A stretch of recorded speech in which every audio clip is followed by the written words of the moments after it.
Pour rencontrer le collègue VPM de l'Intérieur en sa double qualité, d'abord assumant l'intérim du Premier ministre qui est en déplacement. Là, c'est comme si je suis venu voir le Premier ministre, et aussi en sa qualité de VPM de l'Intérieur, essentiellement par rapport à la grande activité, grande manifestation que nous avons attendue depuis 60 ans. Ça sera enfin arrivé le 30 juin 2021, où nous allons recevoir les reliques de notre Premier ministre Patrice Emery Lumumba. Alors moi, je suis vice-premier ministre en charge de l'environnement et du développement durable, mais je vais m'occuper plus du volet assainissement.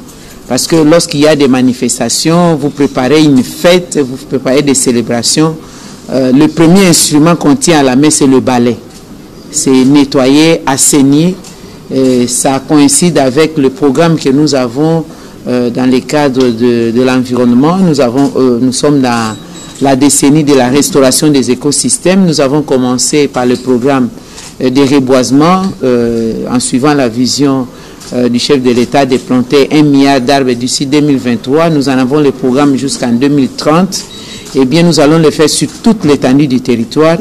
Le volet assainissement va être lancé très bientôt la semaine prochaine, et nous commençons d'abord à faire un coup de balai dans nos grandes villes, notamment Kinshasa, Kisangani, Lubumbashi et la ville en construction, Lumumba-Ville, par rapport à ce que je venais de vous dire tantôt. Et ensuite nous allons nous déployer dans d'autres villes de la République démocratique du Congo. C'est pourquoi nous sommes venus voir le VPM à l'intérieur, assumant actuellement l'intérim du vice-premier ministre, pour que le ministère du développement durable et environnement soit intégré dans les comités d'organisation de ces manifestations. On tiendra compte des autres choses, mais aussi et surtout de l'assainissement. Ma collègue vous dit que c'est à ces propos qu'elle est venue me voir.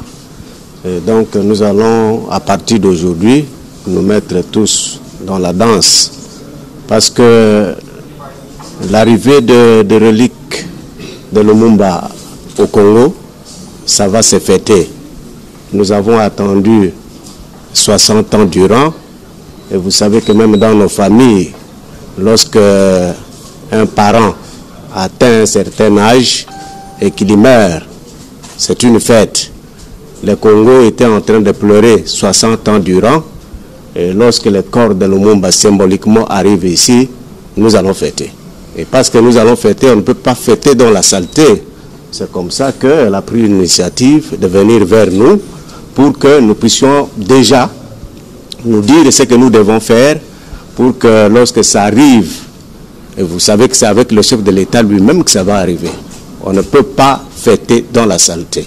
Et nous allons tout mettre en œuvre pour que cela réussisse. Qui endeuille la partie est du pays, mais aussi par effets collatéraux, les forêts de notre pays ainsi que les espaces sauvages pourtant protégés sont à longueur de journée abattus impunément par ces groupes armés.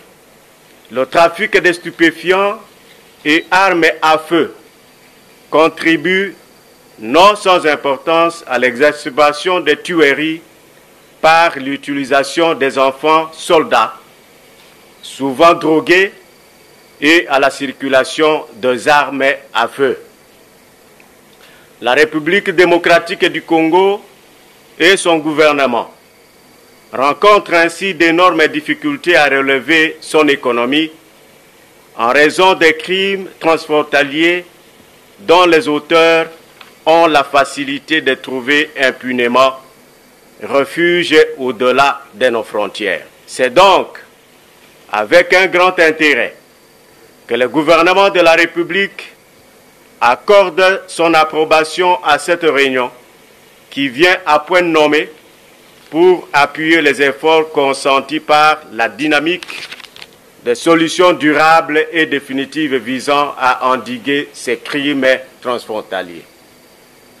Madame la représentante, pour conclure, je voudrais vous rassurer de l'engagement du gouvernement de la République à mettre tout en œuvre, avec l'appui de nos partenaires tels que l'ONUCID à combattre sans relâche ces crimes qui ont non seulement occasionné la perte de nombreux citoyens, mais surtout à rendre exsangue son économie.